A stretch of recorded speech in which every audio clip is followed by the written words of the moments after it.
저체온증 하게 되면 우리의 그 중심 체온이 35도 이하로 이제 내려가는 병이 되겠습니다. 그래서 중심 체온이 있고 이제 손발과 같은 말초 체온이 있는데 우리가 손이나 발 같은 데는 한 25도 정도로 이렇게 높지 않은데 중심 체온은 이제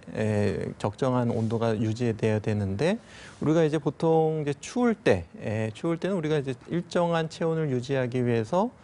이제 좀 추위를 피하려고 하고 또 우리 몸에서 열을 내기 위해서 이제 몸을 이렇게 근육을 막 떨어서 이제 열을 발생시키기도 하고 이렇게 적정한 체중을 유지시키셔야 되는데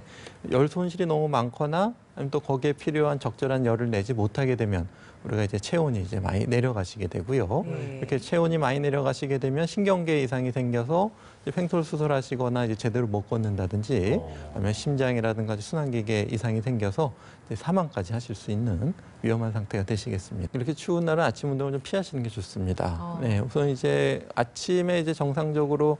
교감신경 활동가 일반적으로 올라가기 때문에 상대적으로 혈압도 약간 좀 높은 상태시고 특히 이제 추울 때 이제 갑자기 이제 추위에 노출됐을 때는 여러 가지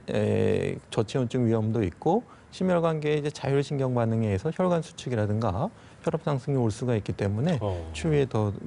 취약하실 수가 있겠고요. 신들은 이제 상대적으로 근육량이 적기 때문에 물론 이제 충분히 추울 때 이제 근육이 운동을 해서 열을 내야 되지만 아무래도 약간 좀 떨어지실 수가 있겠고 또 추위에 대한 자율신경 반응도 약간 좀 떨어지실 수가 있겠고요. 특히 이제 땀이 났을 때 이제 젖는 거 이것이 추위에 굉장히 안 좋은데요. 우리가 이제 얼어서 생기는 동상뿐만 아니라 손발이나 이런 데가 축축하게 젖어 있는 상태로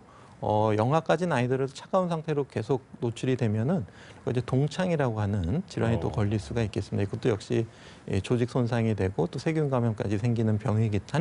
한랭 질환의 일종이기 때문에 특히 이제 손발이 젖거나 이럴 때는 추울 때는 이제 반드시 마른 옷으로 갈아입으시고 발이 젖지 않도록 우리가 체온을 보존하기 위한 여러 가지 방법, 그러니까 따뜻한 것을 입고 또 이제 추위에 노출되는 부위, 손발이라든가 특히 얼굴, 머리 이쪽 부위는 이제 노출이 잘 되기 때문에 이쪽을 잘 보호해 주시는 게 좋고요. 그리고 이제 저체온증이 왔을 때 손발은 상대적으로 찬 데 비해서 이제 중심 체온이 중요하시기 때문에 간혹 이제 그 따뜻하게 해주신다고 해서 손발만 따뜻하게 해주시는 경우가 있는데 이게 충분히 순환이 안 되고 있기 때문에 그 열이 충분히 중심으로 전달되지 않을 수가 있습니다. 그렇기 때문에